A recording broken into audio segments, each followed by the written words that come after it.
La mayoría de la gente de mi generación que vinimos acá a Estados Unidos desde niños o que nacieron acá, mis queridos hermanos, crecimos recitando el juramento de lealtad a la bandera americana en la escuela. Y esto pues se repetía de memoria, este juramento de lealtad, aunque no se entendiera muy bien todo lo que significaba. Es decir, se repetía desde la escuela elemental y a través de la secundaria y preparatoria. Y esto se hacía con las manos puestas en el corazón. Es decir, era como un compromiso que hacíamos de lealtad a la nación y era un compromiso de patriotismo.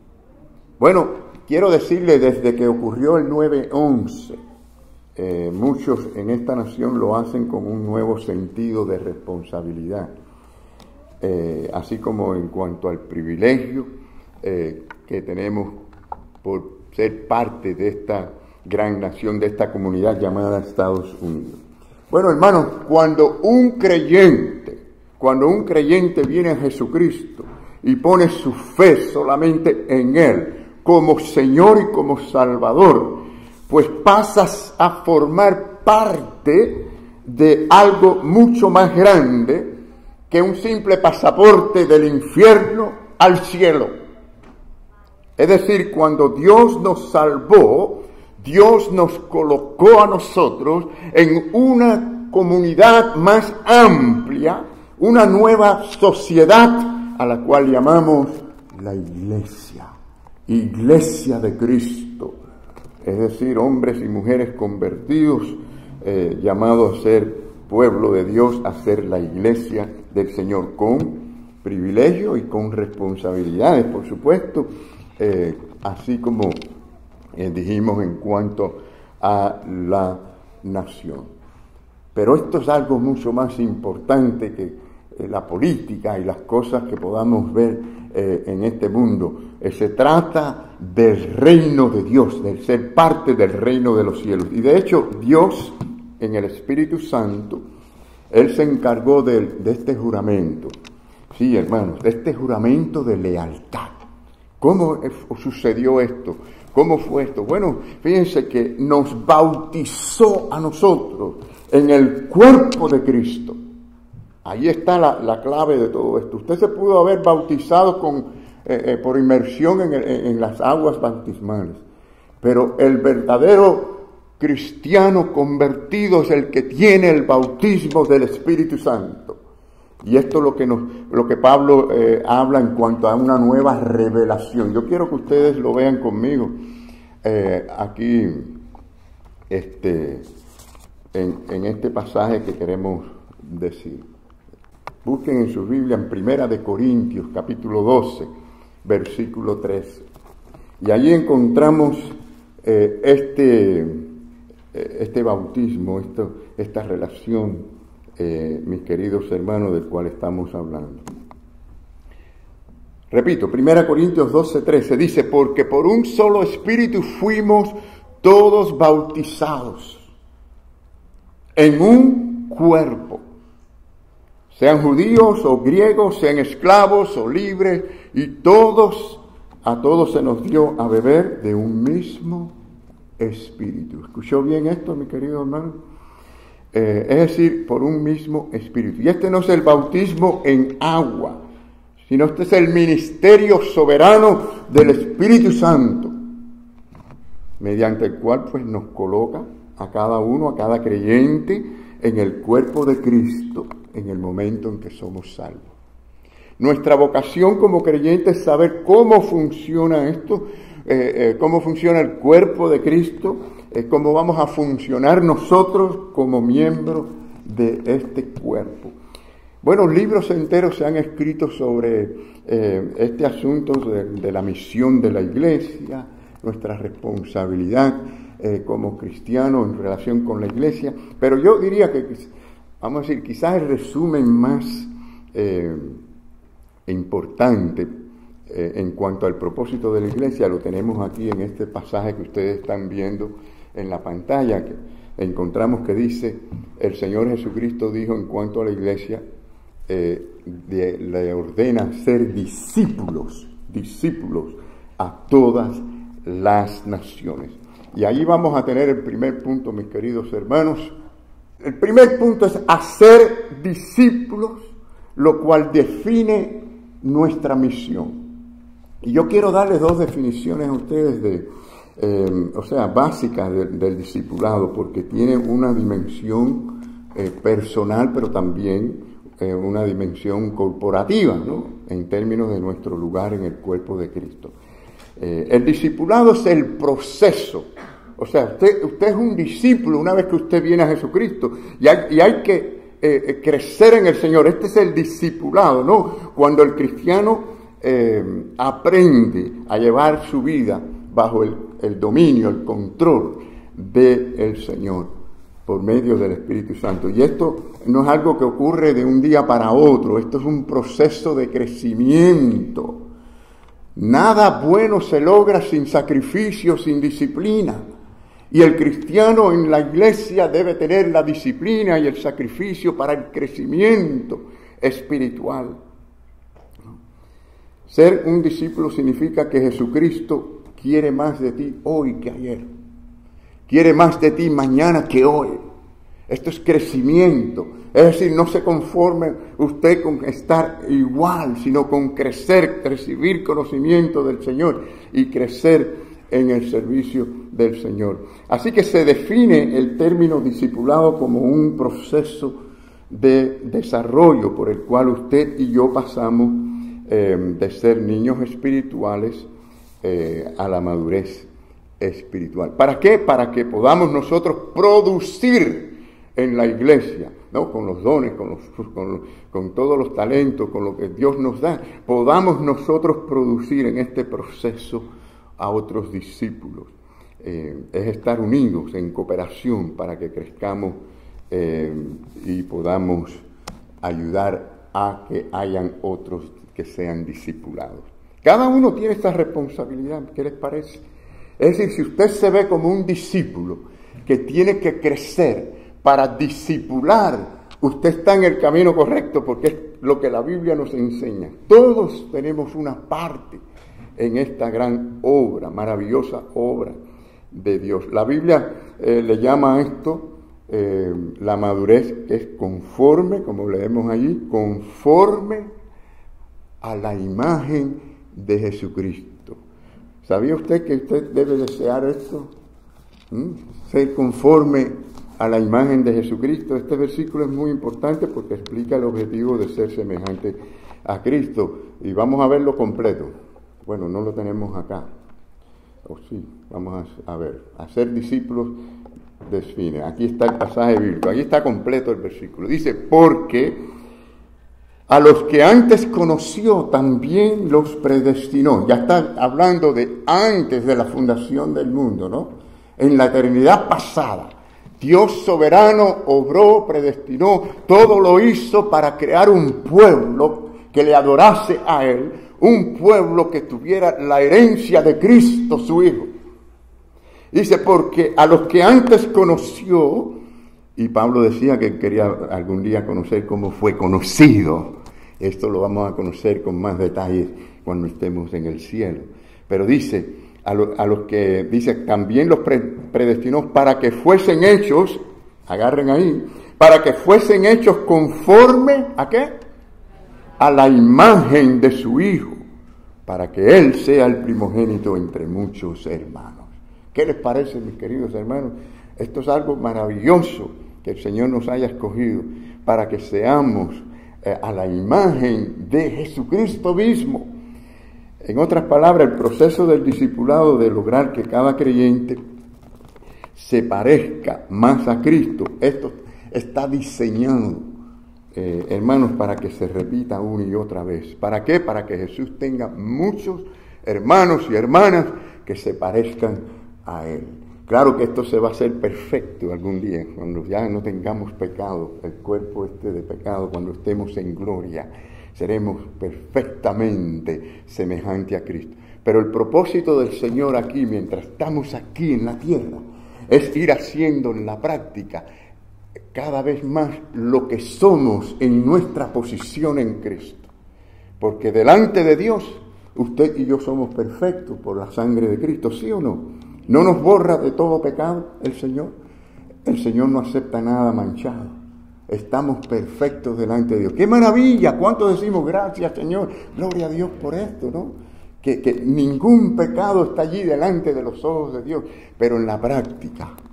Y esto entra en cuanto a nuestra obediencia, nuestra relación, para nuestro uso aquí en la tierra, muy importante, que nosotros seamos obedientes, que estemos a bien con el Señor.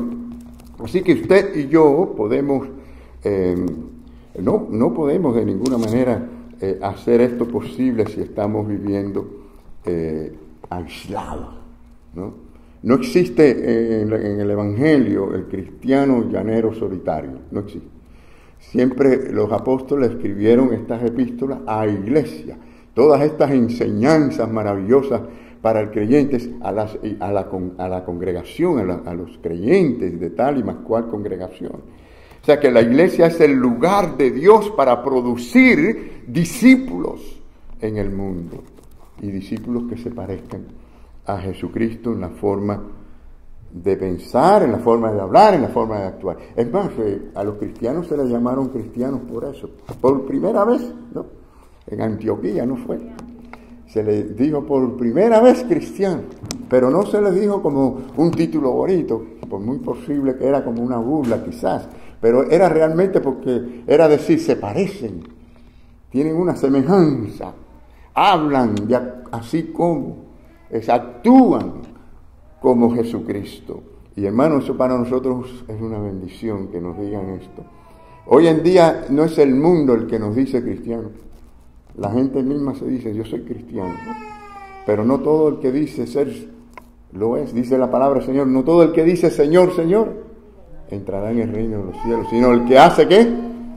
La voluntad de su Padre, es decir, el Señor. La voluntad del Señor. ¿Estamos dedicados a hacer la voluntad de Dios o la nuestra? Muy importante. Así que esa fue la forma de la iglesia primitiva. Ellos entendían este concepto. Es más, Jesús dijo que este era el deseo del verdadero discípulo. El verdadero discípulo, si usted es un verdadero discípulo de Jesucristo, su deseo es ser como Cristo. ¿Qué les parece? El Señor Jesús lo dijo. En su palabra, Él dice, el Señor Jesús dijo, bástale al discípulo ser como su maestro y al siervo como su Señor. Es decir, que como discípulos queremos ser como nuestro maestro y como siervos del Señor queremos ser como nuestro Señor. Discípulos y siervos. ¿Cuánto nos vemos así? ¿Cuánto nos vemos como discípulos de Cristo y nos vemos como siervos del Señor? Muy importante esto, para que entendamos lo que significa ser de la iglesia de Cristo. En segundo lugar, en esta mañana, hermanos, la última reunión de Jesús con sus discípulos, es decir, queremos ver esta parte en que Él da la gran comisión. Y fue, yo diría, la única reunión organizada que vemos aquí. Pero esto fue después de la resurrección y antes de la ascensión al cielo. Y vamos a ver lo que pasó, ¿no? El Señor los llama a estar allí en Galilea y les dice, bueno, dice primero que estaban allí los 11 discípulos que fueron a Galilea, al monte donde Jesús les había ordenado. Hermanos, en realidad hubo 3 grupos allí en esta reunión. Primero ya vemos que dice ahí los 11, claro, ya Judas no estaba, sabemos, ¿no? Pero hay un segundo grupo que el apóstol Pablo, si ustedes recuerdan, mencionan a la iglesia de Corinto. Y este segundo grupo, dice el apóstol, que estaba allí vieron a Jesús incluso ir al cielo, y dice más de 500 personas lo vieron. Qué interesante, así que era un buen grupo de gente. Pero hay un tercer grupo que también recibió y recibe de Jesucristo este mandato. ¿Quién es ese grupo? Ahí estamos nosotros. Desde que Cristo dijo esto hasta el día que Él venga a recoger su iglesia usted es parte de ese tercer grupo. ¿Qué le parece? Porque el Señor dijo muy claramente, hasta el fin del mundo, hasta el fin del mundo. Así que hasta que Él venga, este mandato va directamente a cada creyente de ir y hacer discípulos a todas las naciones. Y por cierto, Mateo hizo una declaración sorprendente en el versículo 17 allí de Mateo 28. Él dijo, y cuando le vieron, le adoraron. Cuando le vieron, le adoraron, pero algunos dudaron. ¿Qué les parece? ¿No? Y sorprendente, porque estaban adorando al Señor, pero aún así, dentro de los que estaban adorando al Señor, algunos dudaron. Bueno, nosotros sabemos que fue difícil para algunos, incluso discípulos, inicialmente creer en la resurrección de Cristo. Y ellos tuvieron que palpar y tocar. Ustedes saben que ustedes tienen una bienaventuranza, tenemos una bienaventuranza, porque el Señor dijo, bienaventurados los que creen y no han visto, los que no lo vieron y lo palparon como los discípulos. Tenemos una gran bienaventuranza. ¿Cómo va a ser esa bendición? No lo sé, pero la tenemos del Señor si creemos verdaderamente en el Cristo resucitado. Pero sí, es posible que entre aquellas personas que estaban dudando, ¿no?, que estaban allí presentes, pensaban, bueno, ¿será una visión? ¿Será de verdad en el cuerpo que él tenía? Quizás preguntaban estas cosas, no sabemos, no se dice con exactitud, pero habían dudas. Ahora, cualquiera que sea el caso, nosotros vemos que estaban allí presentes, y eso es importante. Aun cuando tenemos algunas dudas, estemos allí en la adoración al Señor. Confiemos en el Señor, adoremos. Es decir, aunque había algo inestable allí por lo que se presenta, ¿no?, estaban todavía dispuestos a aprender, a ser discípulos y a seguir al Señor. Así que, hermanos, podemos ver ahí que hay dos tipos de gente que dudan en la iglesia, ¿no? Hay dos tipos de dudas. Uno es el tipo que duda y se queda en la casa. Este es el que duda, el que ve la falta, el que ve cosas que no entiende. Y este es el que simplemente dice, bueno, esta cosa no va a funcionar para mí. No entiendo cómo me va a servir esto. Y está aquel que dice, no entiendo todo lo que está pasando aquí, pero el Señor lo dijo y yo lo voy a hacer. El Señor me llama, yo voy a ir. El Señor me dé adoración y yo le voy a adorar. El Señor quiere que yo le sirva y le voy a servir, aunque no tenga todo el entendimiento que yo creo que quisiera tener, pero voy a obedecer al Señor. Así que los escépticos que estaban allí en esta gran comisión, en esa entrega de la gran comisión, yo digo que pertenecían a esta segunda clase, que estaban allí presentes, ¿no? Y por esa razón de estar allí es que fueron parte de ese programa. Es la razón del crecimiento tan explosivo que hubo. Sí, cuando Pedro predicó, pero miren ya cuánta gente habían que salieron de allí a dar testimonio por todas partes. Ya la semilla se estaba sembrando por todos lados, porque estuvieron allí y salieron de allí con la gran comisión. La iglesia que abandona la gran comisión pierde el poder. ¿Por qué? Porque para eso nos ha puesto el Señor, para esto nos ha llamado el Señor a estar aquí en este mundo. De lo contrario, el Señor nos llevará al cielo una vez que usted es bautizado con el Espíritu Santo, ¡pum!, desaparece y está en el cielo. No, el Señor nos tiene aquí para que hagamos su obra. Entonces, hermanos, Jesús declara su autoridad, lo cual nos ayuda a nosotros, nos debe animar, porque detrás de este mandato está el poder, la autoridad de Cristo. No es alguien que simplemente da una orden, sino es alguien que con la orden da el poder y la capacidad. El Señor dijo allí en Mateo 28, ¿no?, son las primeras palabras de Jesús a sus discípulos. Yo creo que son indispensables, muy importante declaración. Él dijo, toda potestad me es dada, ¿no? ¿Dónde? En el cielo y en la tierra. Así como en el cielo, también en la tierra. En otras palabras, estoy en control hasta el fin del mundo, aquí en la tierra, ¿no? Y la palabra de Jesús es absoluta, es verdad. ¿Cuánto la creemos? Amén. Entonces el Señor está con nosotros haciendo esta obra porque Él nos está mandando. O sea, que Él no... Y quiero decirle, no solamente tiene la autoridad, porque aquí cuando dice la palabra autoridad, se refiere a que tiene la autoridad legítimamente.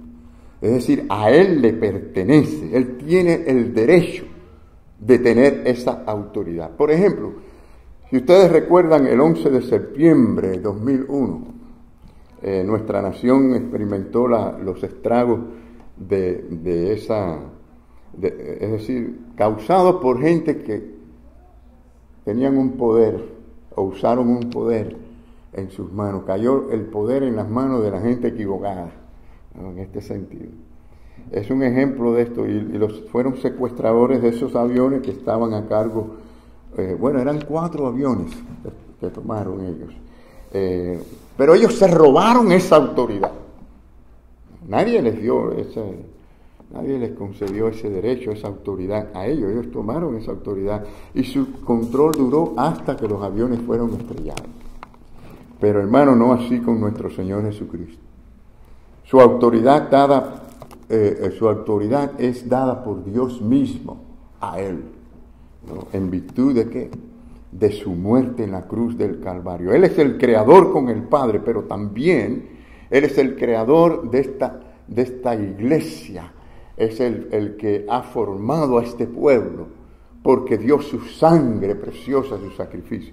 Es decir, tiene toda la autoridad, pero tiene todo el derecho para tener esa autoridad.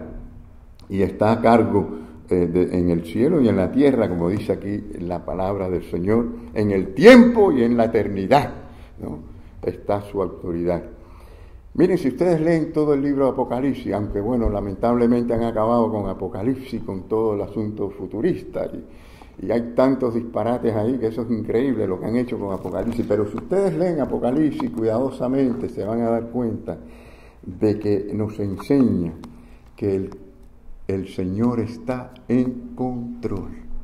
No importa los gobiernos, no importa lo que haya en el mundo, el Señor está en control. ¿Cuántos decimos amén a esta verdad? Amén. El Señor está en control, ¿sí o no, hermanos? Está en control. No se lo olvide ni por un minuto. Yo sé que estamos en la carne, en el cuerpo, y sentimos, y a veces nos debilitamos, y nos entran dudas, ¿y por qué? Y cuántas situaciones, a veces tenemos un poco de ansiedad, pero el Señor nos dice que no os preocupéis, porque Él está con nosotros, Él cuida de nosotros en todo momento. Bueno, el libro de Apocalipsis, como yo les decía, nos dice que el Señor está en control, no importa el gobierno que exista o cuán malvado sea el gobierno. Él tiene un propósito con su iglesia y lo ha tenido por todos los tiempos. Nos movemos a esa comisión de Jesús con más detalle, ¿no? Es decir, la comisión hacia nosotros, o a nosotros. Bueno, con sus discípulos, allí adorándole, toda aquella gente adorando al Señor, Jesús da la gran comisión. Se la saben de memoria, yo sé que ustedes se la saben de memoria. ¿Cómo fue que dijo el Señor? Id y haced discípulos a todas. Vamos a decirlo todos. Id y haced discípulos a todas las naciones. Debemos de agarrarlo personalmente. No, esto no es para un grupo allá, no, esto es para mí. Esto es para mí. Tenemos que decirlo así. El Señor me habló a mí aquí, hoy me habla cada día a mí. Bueno, tenemos que entender que nuestra salvación no es la única razón de nuestra existencia aquí, ¿verdad? El Señor nos ha llamado a nosotros a una misión, y sin esa misión no estamos completos. La iglesia no estaría completa. Es decir, no estamos completos nosotros y no está completa la iglesia sin esta misión. El llamado es a llevar el evangelio allí donde el Señor te ha puesto, sea en el trabajo, sea en la universidad, sea en el supermercado, sea donde sea, en el barrio donde usted vive, en su hogar, el Señor nos llama a ser testigos de Jesucristo y a discipular. Así que es muy importante que lo veamos de esta manera. Nos detuvimos en el versículo 19 porque es el meollo, es el eje de la comisión. Miren, la frase hacer discípulo es un comando. Hay una palabra griega que aparece nada más en este texto, pero fíjense que las otras virtudes que vemos ahí, o actividades, es decir, como bautizándolos y enseñando, estas dos es decir, se logran porque precisamente obedecemos al Señor en ir. Primeramente porque el Señor dice, vayan y vamos a hacer la obra, ¿no? Pero sí, bautizando y enseñando, en realidad son participios que explican cómo lograr el discipulado. O sea, se logra el discipulado con el Evangelio, llevando al bautismo, llevando después a la enseñanza bíblica para que podamos hacer la obra. Así que tenemos la autoridad de Jesús para involucrarnos, para hacer la obra del Señor. El Señor nos ha dado poder. Es más, Él dijo, recibiréis poder. La palabra poder es muy interesante allí porque es la palabra donde sacamos la palabra dinamita. ¿Qué le parece? No es un firecracker de esos chiquiticos ahí que hace bulla, no, para que los niños jueguen y hagan bulla. No, esto es dinamita, es algo explosivo, poderoso. Y esto es lo que sucede en la vida del creyente cuando se enfoca en esa misión. Cuando el creyente está pensando, Señor, úsame cada día, ayúdame a hablarle a aquel que viene y que veo todos los días, a aquella persona. Y uno está constantemente en este tipo de espíritu y oración. Hay poder. Y la iglesia en general. Cuando la iglesia del Señor piensa en términos de ganar almas para Cristo, empiezas a experimentar el poder de Dios. Y recibiréis poder. Pero cuando leemos todo lo que está en el contexto, en relación con la misión de ir y predicar el Evangelio y hacer discípulos. Así que, mis queridos hermanos, entendamos esto. También quiero que veamos el concepto impresionante del discipulado. Es decir, temo que demasiados cristianos están tan familiarizados quizás con nuestra jerga o con nuestro lenguaje religioso que se olvidan de estas realidades, de estas cosas importantes. Es decir, tenemos que tener esto pendiente diariamente y somos llamados a obedecer al Señor en esta tarea. No es una opción. ¿Alguien lo ve como una opción? No es una opción. El Señor no dijo, si quieren, escojan. No, id. Es como un general que le dice a un soldado, vaya. No, el verdadero soldado va a la batalla. Y el Señor nos llama, no es una opción. Algunos están como viviendo como si esto fuera una opción. Nunca piensan en términos de hablarle al vecino, nunca piensan en términos de hablar al que trabaja con él, nunca piensan en términos de bendecir a una persona con la palabra del Señor. Y hermanos, para eso estamos aquí, para llevar a cabo o continuar la misma obra de Cristo. Es decir, Cristo ascendió al cielo, pero la iglesia continúa con la obra de Cristo. Una vez más, mencionándole al 9:11, miren, sí, porque quiero hacerle la pregunta, ¿se hace falta mucha gente para hacer un cambio en nuestro ambiente alrededor? ¿Se hace falta mucha gente? No. Pensando en lo de 9:11, Osama Bin Laden tenía nada más 19 discípulos. Y fíjense cómo coordinaron todo porque se entregaron tanto a esa maldad que miren lo que lograron hacer. Pocos discípulos, pero comprometidos al terror, hicieron que esta nación reformara su sistema de seguridad, ¿no? El filósofo griego Platón desarrolló un sistema de pensamientos que, lleva su nombre. Y luego le enseñó a un joven discípulo llamado Aristóteles. Y pues agarró de lo que su maestro le enseñó y añadió más filosofías y creó o desarrolló su propio sistema llamado la lógica aristotélica, ¿no? Bueno, Aristóteles lo que fundó unas escuelas, academias para capacitar, enseñaban de todo, matemáticas, ciencia, pero más que nada el enfoque era en la filosofía. Pero lo que quiero decir con esto es que esos pocos discípulos se fueron fortaleciendo y cada vez había más filósofos y más gente adoctrinados en todas esas ideas en Grecia, que aun cuando Roma vino con todo su poder y tomó el dominio, nunca pudo erradicar la filosofía griega.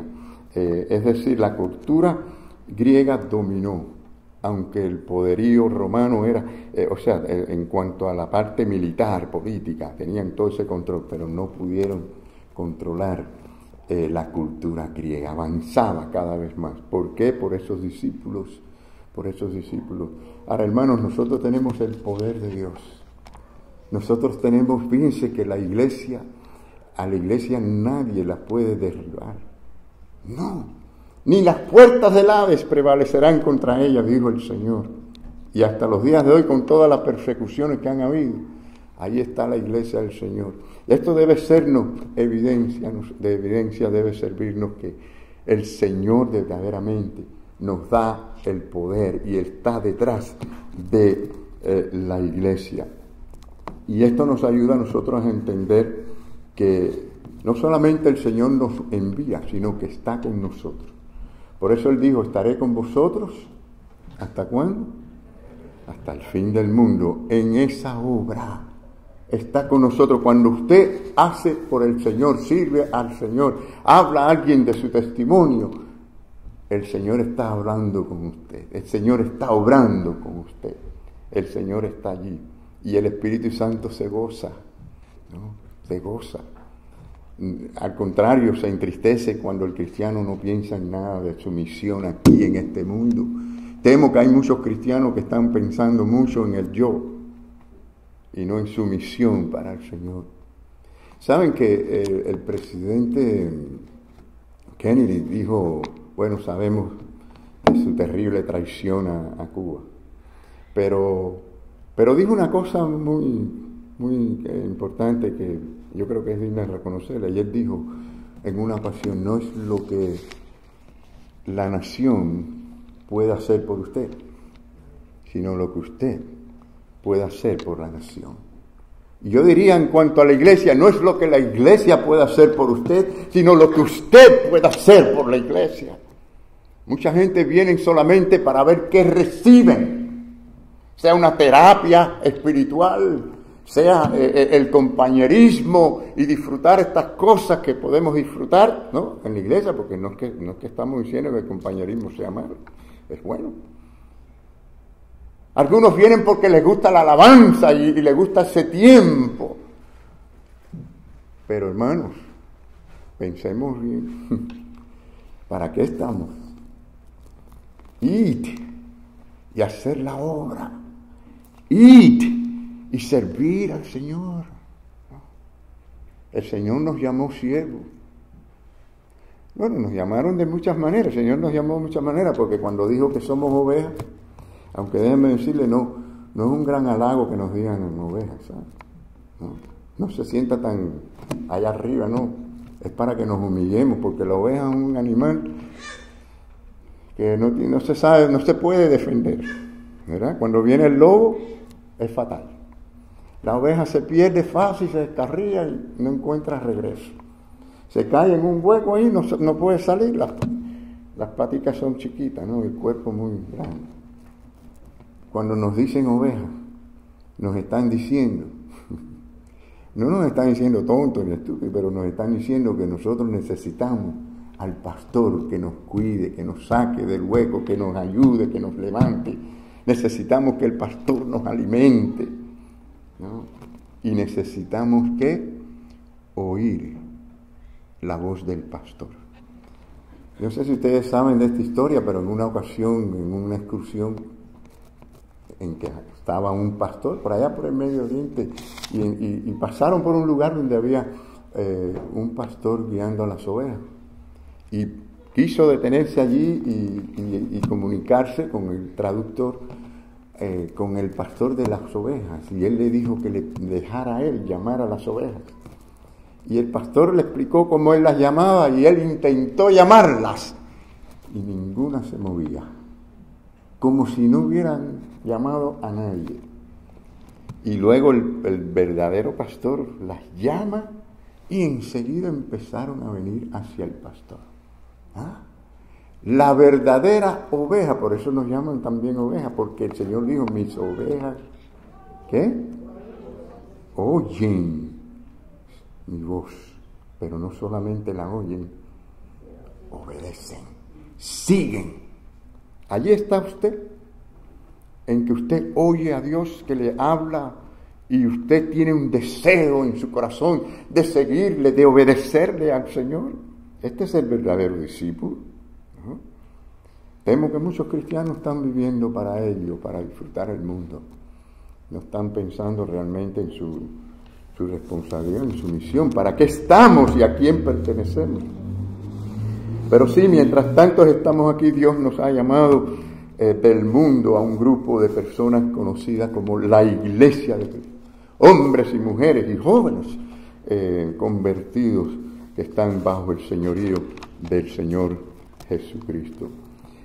Mis queridos hermanos, donde quiera que estemos, podemos testificar. Donde quiera que estemos, podemos servir al Señor. Un error es pensar que hay que tener un título, un cargo en una iglesia, o cierto nivel de educación para poder servir o para poder testificar. Hermano, lo que hay es que conocer al Señor. Lo que hay es que tener un testimonio de conversión. Cristo me cambió, y me cambió porque Él es poderoso, y su sangre preciosa me limpia de todo pecado y me da paz a mi corazón. Nunca olvidaré, aún siendo niño en la iglesia, tenía fama de ser un hombre analfabeto. Pero, hermanos, ese hombre se conocía las Escrituras de memoria. Y era un hombre de oración. Y era un hombre que testificaba de Cristo donde quiera que estuviera. No era un diácono, no era un maestro de escuela dominical, no era un pastor, pero era un siervo del Señor. Que el Señor nos bendiga. Amén.